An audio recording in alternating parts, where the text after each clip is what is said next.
Algumas vezes é quase impossível falar de um personagem sem falar do ator que o encarnou, que o interpretou no cinema. E o gênero horror não foge a essa regra. No Papo de Corvo de hoje eu estarei abordando não Fred Krueger, mas sim o homem que o fez ser o que ele se tornou, embora o conceito do personagem não seja originalmente feito por ele. Mas, a partir do momento que ele entregou várias e várias contribuições, certamente ele foi o principal responsável por tornar o personagem, no caso aqui o Fred Krueger, em um horror icon. Trata-se de nada mais nada menos do que Robert Englund. Antes de falar do Englund e falar um pouquinho também do Fred, nós devemos lembrar que no mundo dos slashers, se nós podemos apontar três grandes personagens icônicos, né, principalmente se nós levarmos em conta a Slasher Wave, a American Slasher Wave, que com certeza se iniciou com Halloween, foi ela que popularizou esse gênero em virtude de investimentos baixos e grande arrecadação, né, nós podemos falar de três. Michael Myers, né, quem abriu as portas para esse novo mercado que estava se aquecendo ali no fim da década de 70. Jason Voorhees, que não vem com o primeiro filme da franquia de Sexta-feira 13, mas aparece a partir do segundo, e teria a sua imagem, né, mais, digamos, famosa, né, a sua imagem definitiva apenas no terceiro filme da franquia. E, certamente, Fred Krueger.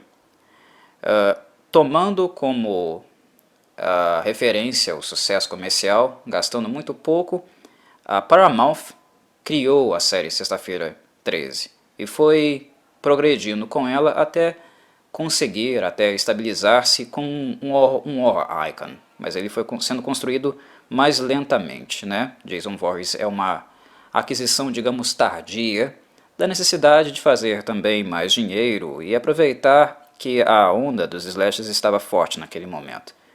Michael Myers se estabeleceu como um horror icon desde o princípio, porque a linguagem corporal do personagem, né, interpretado pelo Nick Castle, né, pelo stuntman Nick Castle, a linguagem corporal dele, a maneira como ele se movimenta, né, a grande presença no ambiente que ele nos apresenta, foi algo muito forte, muito marcante, e John Carpenter foi um grande responsável por isso.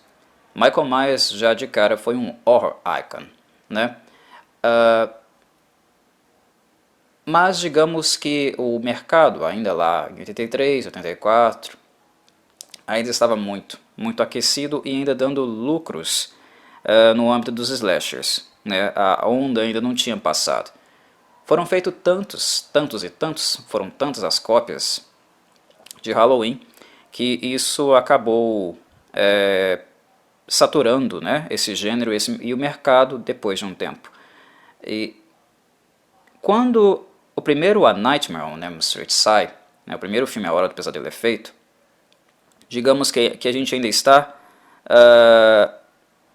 no meio para o fim desse aquecimento. Uma novidade era necessária, né? Muitas coisas já tinham sido feitas, né, copiando o Michael Myers e inserindo alguns outros elementos, às vezes só mudando a data comemorativa, né? Halloween, usaram Natal, usaram a Sexta-feira 13, usaram formatura, usaram um monte de coisas, né? Aniversário. Muita coisa já havia sido explorado, inclusive explorado porcamente. A Paramount ganhou dinheiro com o Jason. E a New Line Cinema, que era um outro estúdio grande na época, não queria perder um pouco a viagem. Se era possível fazer dinheiro com pouco dinheiro, investindo pouco, por que não abarcar? Só que a questão é que a New Line, ela embarcou nessa onda, ela embarcou nessa wave muito tarde.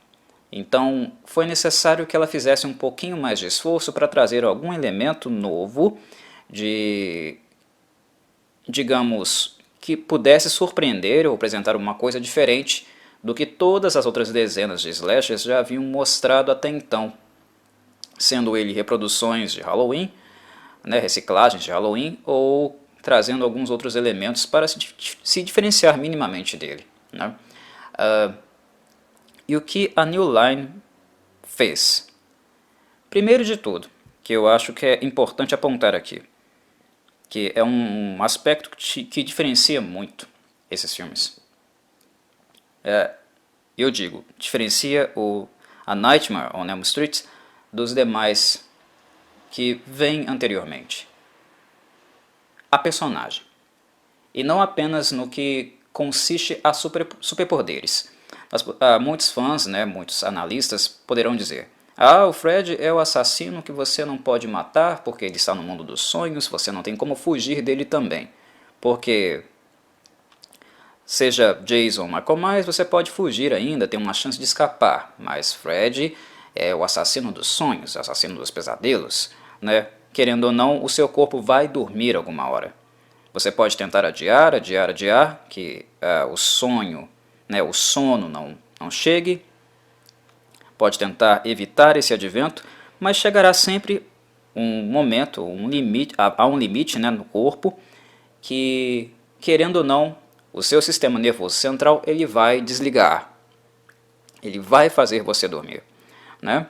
Então Fred não tem como ser evitado. Algumas pessoas podem dizer que esse é o elemento diferenciador em Fred Krueger. E eu não vou discordar de que esse seja um elemento importante, mas o que eu acho mais importante, que é realmente o diferencial nessa personagem em relação às demais, é o que torna ela diferente, né, e torna ela também, por isso, né, uma das três principais, porque os três, Michael Myers, Jason Voorhees e Fred Krueger, eles têm características e aspectos diferentes, que os diferenciam e os tornam únicos. Por isso eles foram os mais relevantes desse gênero slasher. E o Fred tem uma característica que é muito distinta dos outros dois, que eu aponto agora, que é o fato dele ser um personagem verbal. Verbo. Não é o fato de Fred viver nos sonhos e nos pesadelos. Não é o fato dele ser uma criatura a priori sobrenatural, feita totalmente nesse molde. Michael e Jason, embora eles tenham seguido um caminho parecido, indo em direção a isso, conceitualmente eles não eram necessariamente sobrenaturais. O Michael Myers tem uma aura sobrenatural, mas ele não era sobrenatural. E Jason também, nas suas primeiras versões, não era. Fred nasce sobrenatural, mas não é isso que o torna diferente dos demais. É o verbo. Primeiramente, o verbo é aquilo que distancia eles das demais personagens, porque a comunicação, a expressão que demanda o verbo e que implica o verbo, demandaria também um tipo de profissional diferente para interpretar Fred Krueger. Com Michael Myers e Jason Voorhees foram usados stuntmans, né? Dublês, profissionais que trabalham com quedas, com situações de risco, profissionais treinados para fazer movimentos bruscos e de alto risco, né?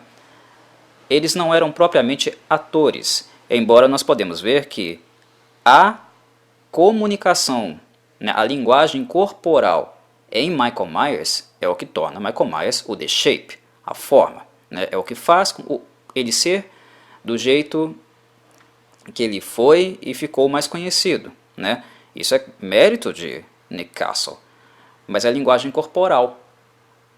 No Fred Krueger nós temos a verbal, então não bastaria ser alguém, né, que fosse um profissional, um stuntman, para desempenhar aqui o papel. Como o Fred tem roteiro, como o Fred fala, né, ele tem expressão verbal, ele requeriu, ele necessitou de um ator. E esse, para mim, é o ponto que diferencia Fred Krueger de todos os demais, a parte cênica. ele é um personagem que precisava ser atuado. E foi aí que a New Line foi buscar alguém para fazê-lo.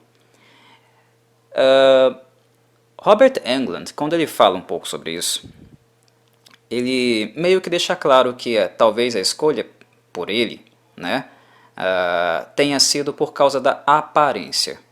Né? As pessoas viram ele, viram o seu rosto, o seu narigão, né? Talvez ele fosse... Coitado, ele meio que confessa, né? Eu sou feio, então me escolheram. Mas, embora a New Line possa ter agido seguindo esses princípios, vamos achar um ator aqui que se encaixa um pouco naquilo que o Wes Craven, que foi o diretor e também criador da personagem, né? Vamos escolher um ator aqui que se encaixa mais no perfil físico do que o Wes Craven tá pedindo, está imaginando. A New Line tirou a sorte grande. Ela atirou na imagem, ela buscou o estético, mas ela acertou em cheio, né? E talvez por sorte, em quem ela escolheu para fazer isso, por causa do background, por causa das referências que o Robert Englund tinha, do movimento que ele havia feito até chegar no Fred Krueger, a história dele com a atuação. O Robert diz que ele não escolheu o horror o escolheu, né? A New Line o escolheu. Embora ele diga que sempre foi fã de horror, que ele sempre consumiu muito, né, livros, gibis, filmes antigos, ele era um fanático por horror. E quando nós acompanhamos a carreira do Robert Englund, nós vemos o quanto ele realmente é apaixonado pelo gênero. Na quantidade de filmes que ele se envolveu, né, aparições em revistas, né, em programas de TV. Ele é realmente um fanático, um amante do horror. Mas quando ele começou a atuar e tentar carreira no cinema, não necessariamente ele estava com essa ideia de fazer isso. A New Line o pegou. Então foi, digamos, o gosto pessoal dele encontrando uma oportunidade de trabalho, né? Esse background dele no horror e no interesse no horror ajudou. Mas o que de fato ajudou bastante o Robert foi encontrar a personagem certa para ele, para a capacidade de interpretação que ele tinha e adquiriu em um lugar que não era o cinema, era o teatro. Robert Englund era um ator de teatro. A maior experiência que ele tinha era nos palcos. Era na frente e atrás das cortinas. E o teatro, sabemos bem, é o local onde a expressão cênica, a possibilidade de improviso, né, de expressão artística, ela é mais acentuada. O teatro, ele não é tão duro quanto o cinema. Ele também tem um roteiro, ele também tem falas, né? Então ele também é um modelo de apresentação, de narração, de contação de história e interpretação estruturado. Ele não é uma coisa totalmente aberta, né? Você vai lá e faz o que quiser. Mas ele tem margem para isso. E quem está no teatro, né, os amantes de teatro, eles buscam, avaliam e esperam que a arte teatral seja a mais expressiva e cênica possível. Nos filmes, a mudança de um quadro para o outro, o tempo de um frame e outro, né, a maneira como é editado e cronometrado é algo mais robótico, né? É algo mais artificial do que no teatro. No teatro não tem isso. Tem a pessoa ali, tem o início da cena, o fim da cena, e é tudo muito orgânico. Não tem espaço para edição. Então há uma entrega, uma passionalidade, um investimento criativo muito maior. A pessoa em si, ela vaza mais, ela aparece mais. E as suas qualidades interpretativas também. Elas têm um salto muito, muito grande. É algo gritante. A experiência teatral, do ponto de vista cênico, é muito diferente do cinema.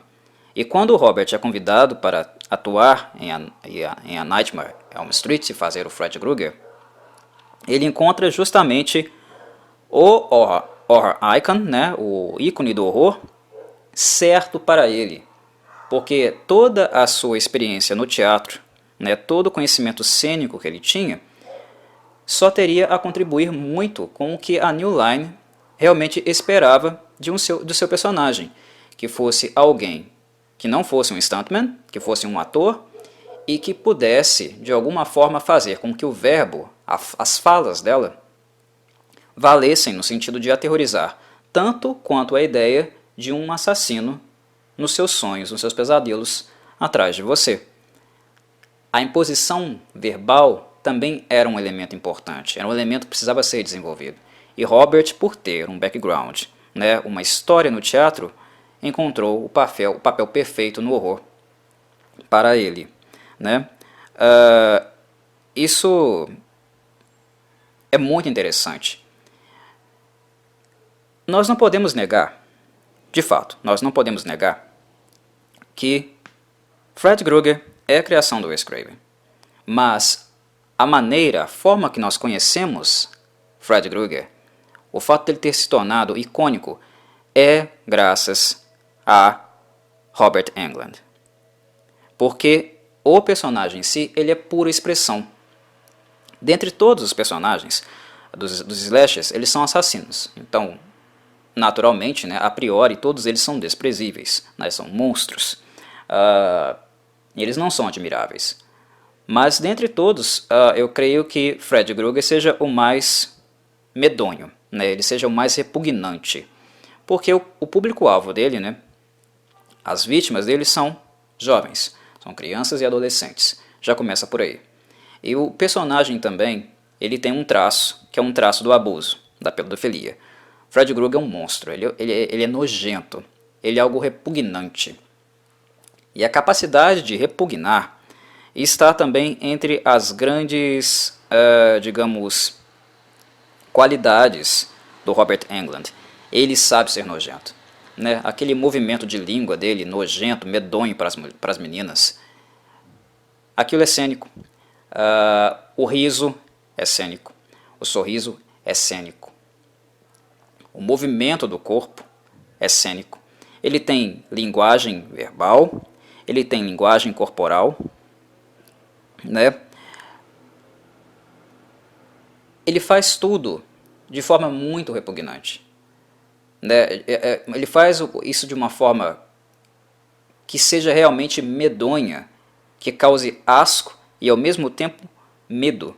E isso é puramente interpretação. O Wes Craven não pensou no personagem assim. Ele pensou no personagem com esses traços, mas quem realmente operacionaliza isso, que dá os contornos e a forma desse personagem, faz ele ser o que foi o Robert. Né? Nós podemos pensar em uma outra diferença que eu acho também que é notória e importante de ser grifada aqui.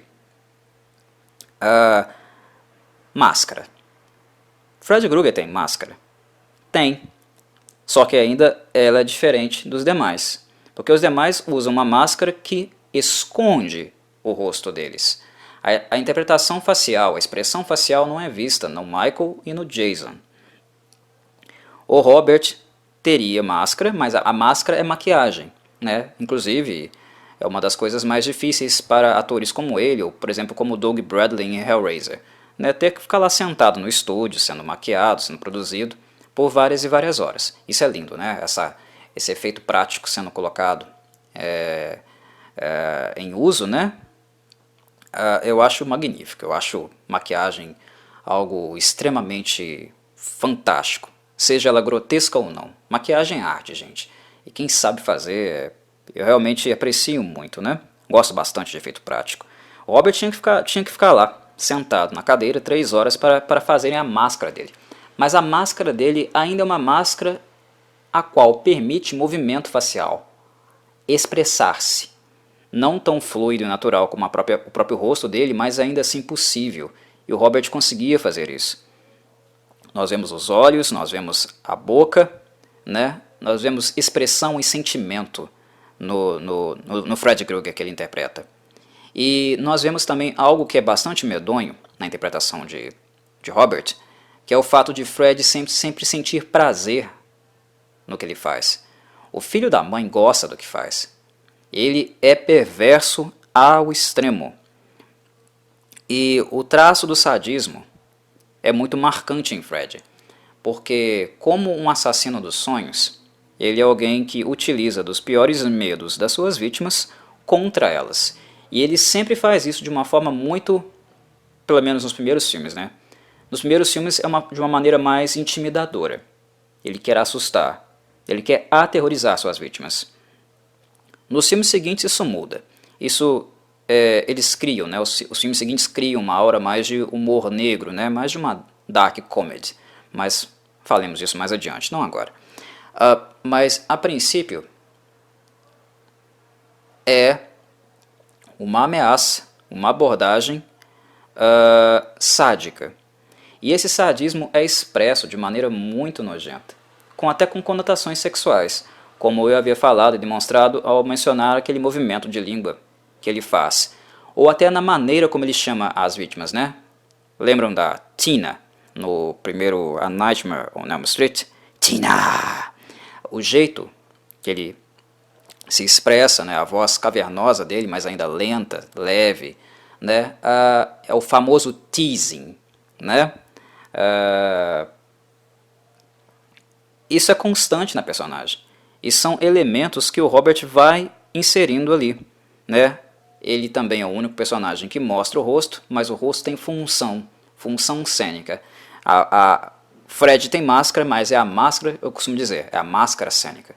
É a máscara que faz, nós sentimos nojo dele, repugnância por ele, e nos sentimos também intimidados por ele. Todas essas coisas juntamente. E para alguém que está maquiado, isso é algo notório. Isso é algo realmente que pode ser ressaltado, né? Isso é coisa do Robert.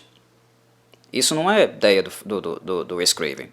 Ele pegou o personagem para si e o lapidou. É como se o Wes Craven tivesse um bonequinho de madeira. Imaginem o Wes Craven como um escultor. Ele entregasse para o Robert, aqui ó, tá aqui o meu bonequinho de madeira. Essa é a ideia que eu tenho para ele. Ele vai fazer isso aqui no meu filme. O Robert pega esse bonequinho de madeira e ele começa a fazer o acabamento do boneco. Ele passa a esculpir no boneco os seus traços. E o puppet, né, a marionete do final, é o Robert que a entrega. Não existiria o Fred Krueger, como nós viemos a conhecê-lo, sem esse movimento, sem esse investimento do Robert. Querem um outro exemplo disso? O chapéu. O Wes não tinha uma ideia fixa de qual seria o chapéu que o Fred usaria. Nós sabemos que o chapéu final acabou sendo o Fedora, né? O de Fedora. Mas durante a produção do primeiro filme, tiraram vários tipos de chapéus do Robert, né? Até decidirem por um. E acabaram ficando satisfeitos com o Fedora, com o efeito que o chapéu Fedora provocava também na maquiagem dele, né? Mas a decisão final também passou por uma opinião do Robert. Porque enquanto o Wes estava vendo o chapéu Fedora em contraste com a maquiagem do Fred Krueger, o Robert estava pensando em como isso seria no set. Ele é um cara do teatro, então ele é um cara que conhece cenário. O Robert faz leitura ambiental. E para um cara que atua no espaço onírico, né, no mundo dos pesadelos, olha que fantástico. É um cara que realmente sabe dar pitaco, ele sabe construir, né, criar coisas que realmente entrarão em contraste com o seu personagem, e alguém que também sabe fazer uma leitura ambiental no sentido de apontar para um tipo de atuação, para um tipo de performance que irá acrescentar, né, que irá utilizar do melhor desse ambiente, desse environment. Então, enquanto o Wes estava vendo chapéu Fedora e a máscara, né, facial, a maquiagem, O Robert já estava pensando em como o chapéu fedora faria sombra, por exemplo, nas cenas. A sombra de Fred Krueger, né? Algo que nós vemos acontecer muito nos filmes, principalmente na parte 1, no primeiro filme, e no terceiro filme. Tem muita sombra. Quem vê isso, quem visualiza isso, é o Robert. E ele traz essa questão, expõe essa questão claramente, abertamente para o Wes. Olha, escolhe isso. Isso aqui tá legal. Segue do jeito que você quer, né? Crie o seu personagem, mas pense também no ambiente, pense na iluminação, o quanto de impacto que a escolha de um chapéu terá no estúdio, terá durante as filmagens, no produto final. É esse conhecimento que o Robert traz, essa leitura de environment, essa leitura ambiental que ele tem de set, né, de iluminação. Olha que coisa interessante. As luvas. As luvas são a principal arma do Fred Krueger, né? Além da qualidade dele de operar no espaço onírico, no espaço dos sonhos. Mas Robert Englund não apenas coloca as luvas e ataca uma pessoa para matar, né? Ele não simplesmente está usando as luvas para a sua vítima, mas ele também usa as luvas em contraste, em contato constante com o ambiente. Novamente, o uso do ambiente. Quando ele usou as luvas pela primeira vez, ele conta que as luvas eram tão pesadas, que ele sentia a mão dele sendo puxada para baixo e o braço dele também se inclinando. Só nessa experiência, ele já pensou, talvez eu possa me mover durante as cenas de um jeito com o braço mais colocado para baixo, né? Tem algumas cenas em A Nightmare on Elm Street que o Fred vai andando com o braço, né, com o braço direito dele, inclinado para baixo. E de repente ele levanta o braço e dá um ataque em transversal. A ideia partiu disso, do mero usar da luva, que era pesada, no set antes das gravações. De novo, isso é conhecimento, isso é uma implicação cênica. Fred Krueger é um personagem cênico, teatral, ele precisa de interpretação. São esses elementos que levam a gente a perceber qual é o seu real diferencial. E tem mais, não apenas o peso, mas o que eu posso fazer com minha luva, além de um corte, além de um ataque. A luva ela tem claramente, né, uma intenção intimidadora. Quando ele mostra a luva, né, e as lâminas no lugar dos dedos, é uma arma intimidadora, né? Além de muito bonita esteticamente, é bonito você ver a luva, né? Com aquelas lâminas de tesoura que ele improvisou. Ela é intimidadora. Aquele negócio vai fazer um estrago danado, né? Se ele usar. Na perspectiva de uma criança ou um adolescente, aquilo lá é aterrorizador, né? Mas o que eu posso fazer para aumentar ainda mais aquele elemento, aquele traço sádico que o Wes quer criar na personagem? O Fred, ele atormenta e finaliza o serviço. Não foi mais ou menos o que eu falei? Né? O elemento sádico é o quê? No infringimento da dor, né? E uma dor não apenas física, mas ela é principalmente emocional, mental. O Fred é sádico, ele gosta do trabalho dele. Então ele meio que coloca a sua presa em uma caixa, né, um labirinto sem saída, cheio de armadilhas, e vai frustrando-a, deixando ela tensa, a vítima tensa, desesperada, cada vez mais desesperada, até ela não suportar mais a dor. E aí sim ele termina o serviço. Ele é um FDP, né? Ele é um maldito mesmo. E o Robert também usa a luva nesse sentido. Qual é a dor emocional que eu posso causar com essa luva? Então ele começa a usar cenário. Isso não é ideia do Wes, não. É a ideia do Robert. Usar as luvas arranhando as paredes em contato com o metal, aquele barulho, aquele som perturbador, irritante, né? Isso são ideias do Robert Englund de novo. É de novo ele interagindo com o seu palco, embora não seja um teatro. Mas ele age no set como se estivesse num palco, é cênico. No segundo filme, que já não é dirigido pelo Wes Craven, ele usa isso nos bancos de um ônibus escolar. A gente escuta perfeitamente, né, o tecido, né, a espuma sendo cortada pelas lâminas. Então ele sempre usa a lâmina de alguma forma para causar uma sensação de dor emocional nas suas vítimas também. Tá vendo, pessoal?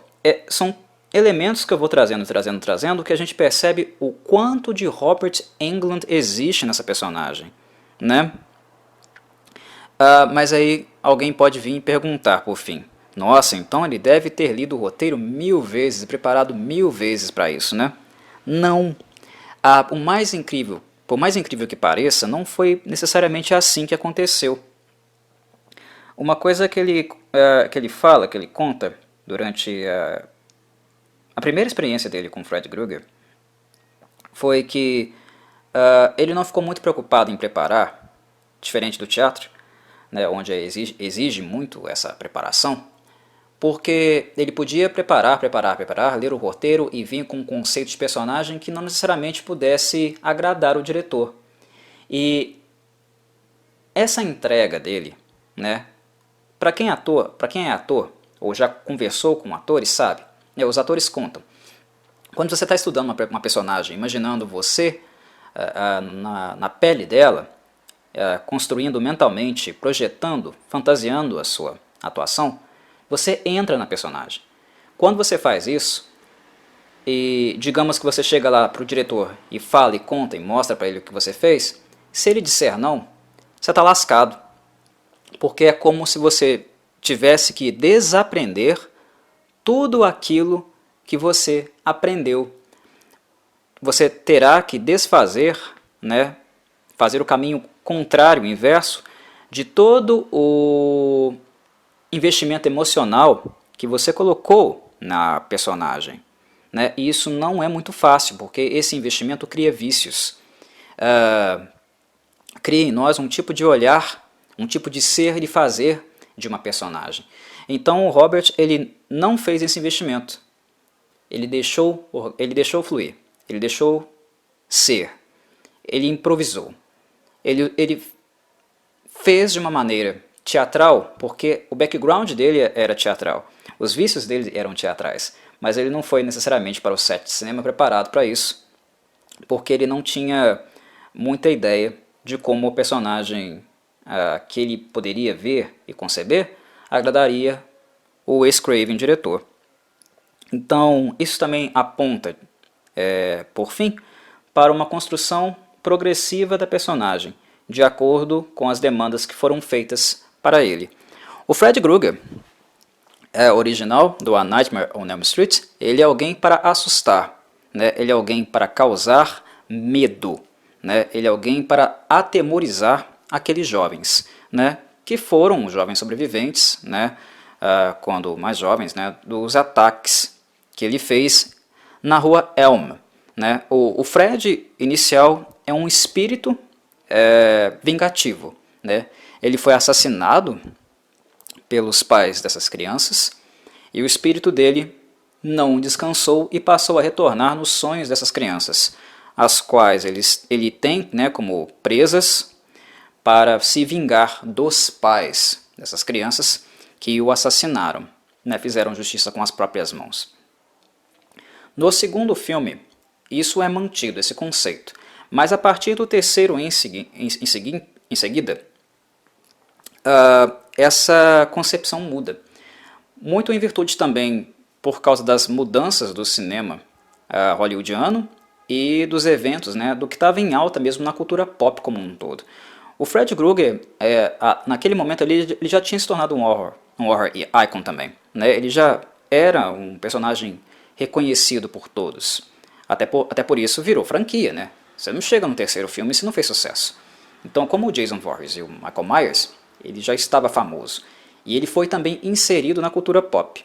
E no momento que você se insere na cultura pop, você é influenciado por ela de alguma forma. Alguma coisa que é dela vaza em ti e volta. E não necessariamente voltam coisas boas.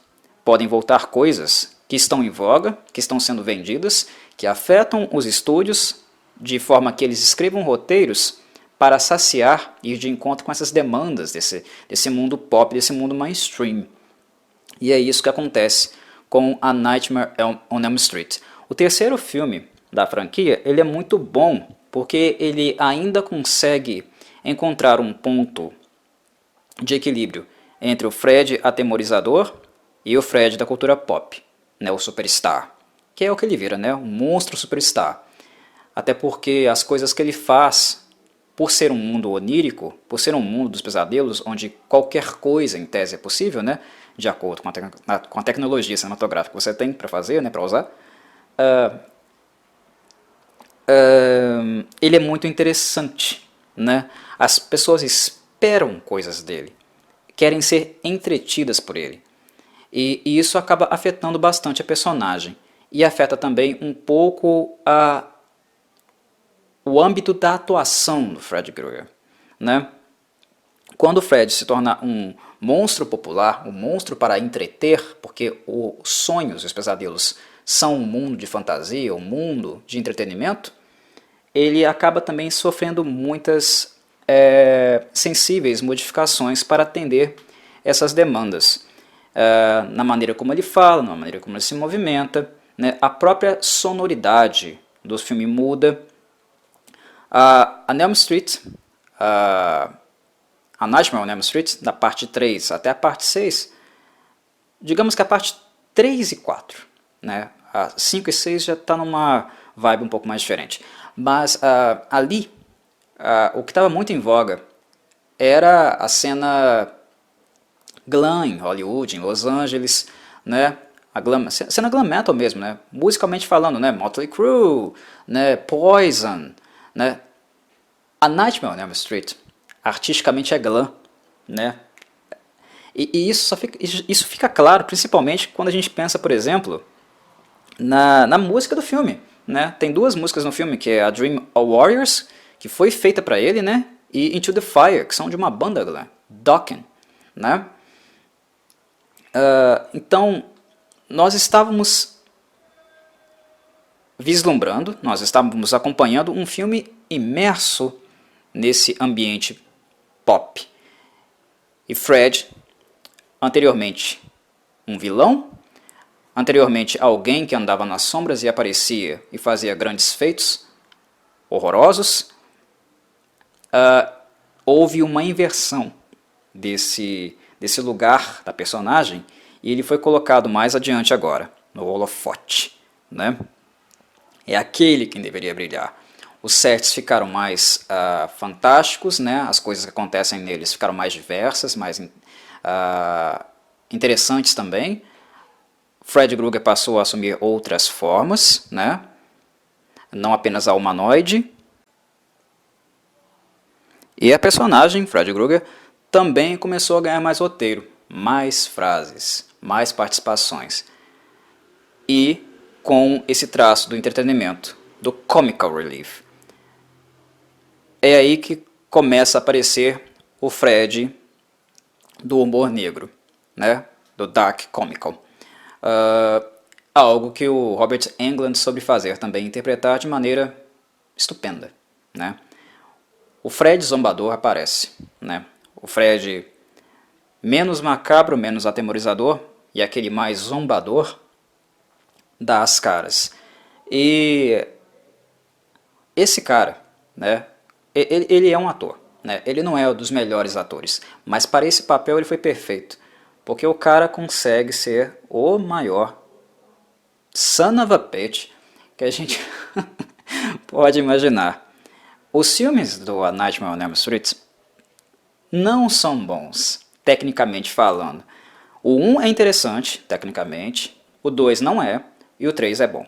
Eu acho que 1 e 2, o primeiro filme e o terceiro filme da franquia são bons, mas os outros, não, eles não são.